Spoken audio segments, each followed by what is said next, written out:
44 Assam Rifles under the aegis of 22 Sector IDAR East organized an oath-taking ceremony followed by a unity run at Tamenglong and T. Waitung area to commemorate National Unity Day or Rashtriya Ekta Diwas.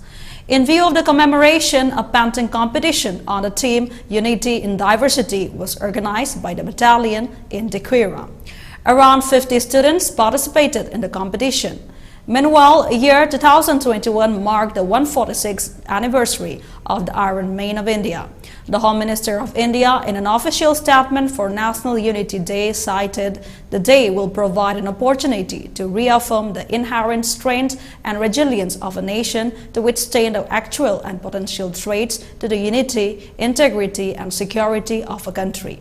It may be mentioned that since 2014, National Unity Day or Rashtriya Ekta Diwas is celebrated on October 31st every year to mark the birth anniversary of Sardar Vallabhbhai Patel, also known as the Iron Man of India.